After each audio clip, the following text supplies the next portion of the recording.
Mary Dimini lived her worst nightmare during Liberia's first civil war. She may never recover from it. They call here. They call here. They call here. They call here. He said, oh my God. By the time they chew his chest, he trapped. 27 years later, Dimini carries on with the tasks of daily life in front of the house she rebuilt after rebels burnt it. Yet she still carries the memory of seeing her first husband, Sir, tortured before her eyes. Dimini's husband paid the price for what his wife calls telling the truth to a UN team of investigators visiting Foya District. ULIMO routed all the zinc, all the material that were in the hospital. They care all. They leave the place empty. Yeah, that's what my husband said. So after that, when the one people left with their car, they get on my husband. Today, the Free Pentecostal Mission sits on the spot of the former referral hospital in the district. The Boma Hospital was allegedly looted and later shelled by the United Liberation Movement, known as ULIMO. They were led by Commander Alieu Kosiah, whose war name was physical cash.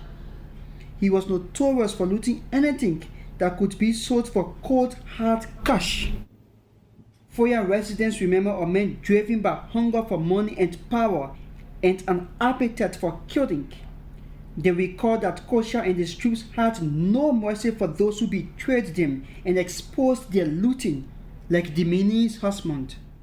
When General Kosiah heard that it was Dimini and Othello that linked them to the looting of this mission, they were tied from morning up to the point that the UN car came and dropped them and went back to Vonjama. They tied them until Dimini got killed. They take the hat with some material they need. They put it in their pen. Then they pour a face up like this. They balling now. Say, lawyer got off for you. Kosiah's soldiers were the ones that slaughtered him, and they ate him. Kosiah's soldiers at the headquarters.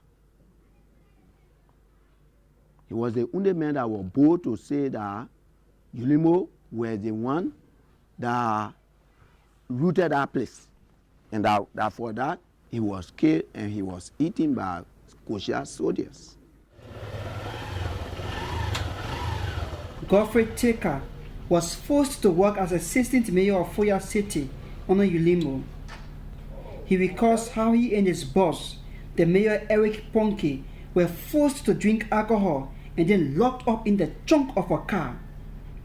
They had angered ULIMO by refusing to recruit men for Kosiah's rampant raids and pillages.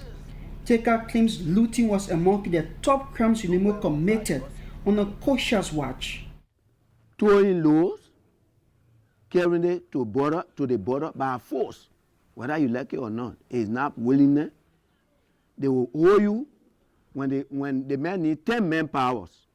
When he can get 10, when he can get 5, the 5 will be locked in their horses until they can get another 5. Reverend John Tama is the principal of the Free Pentecostal High School. It was one of many public facilities allegedly looted and shelled by Kosiah and his soldiers. Tama recalls how Kosiah's men would take anything of value, no matter how big or small, to sail across the border. We had a generator, a machine that we're using by then that was looted by General Kosiah and his men. And men from this end were forced to transport that to Gegedu by then. And they also looted the health center by that time and took off so much money, cash, trucks, hospital materials like microscopes and everything that you can imagine were taken from here under his command, under General Kosiah's command to Guinea. Not only that, even the zinc over houses. no zinc, no house up this mission and in villages was left untouched. The scars of ULIMO presence are still visible here in Foya, Lofa County, their stronghold nearly 3 decades after Liberia's first civil war. Under ULIMO, this region witnessed the most atrocities according to the TRC report. Bullet marks are still seen on many public and residential buildings like this one. Many structures remain in deplorable condition because there's no money to renovate them. Wherever we go in Foya District, we see skeleton structures of ULIMO past. This palm mill once was a major source of livelihood for locals. A sea of tall grass and layers of rust engulfed what used to be the Liberia Produce Marketing Corporation. Justin Fire holds a milling machine that he says was stripped and set on fire by Kosiah's troops. Fire worked here as a security guard then. He takes us on a tour of what remains of the palm oil mill that he saw ripped apart and later destroyed, allegedly under Kosiah's command. Fire witnessed the rebels looting everything here, including the mill's manufacturing machines, generators, storage tanks, and zinc melters. He used to like money, and one thing they used to do for their material thing, Martin Clamber, this and that, when they could ship it to Guinea.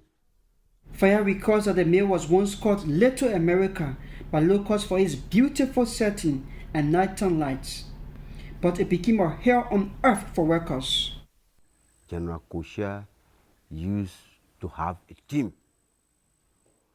He used to force people because we are all under, I can say, slave. So whatsoever they ask you to do, if you don't do it, you will be killed. Therefore, he used to have that team to force them to come and root here and then ship it to Guinea. Even the palm oil in the storage tanks was plundered. It was very, very painful for some of us that saw what happened here when General Kosiah sent a team from Foya. They came, they looted everything here, and they used to ship it in cars. And the people that he was that were working here, that he sent, they used to cook food for them from Foya. They eat the whole day. They here, whole day, just looting materials, shipping it in cars. The 2 storage tanks stand empty now, but Fire tells us they were used as prisons for captives who were confined like trapped animals. Inside, the tanks are dark and hot and smelly and suffocating. It is hard to breathe. Many allegedly died here.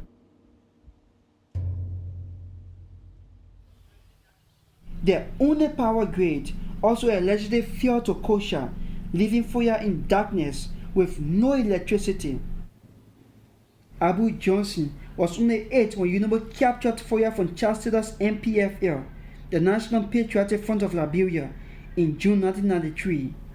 Johnson remembers the beauty of the local power grid before it was allegedly looted by ULIMO rebels.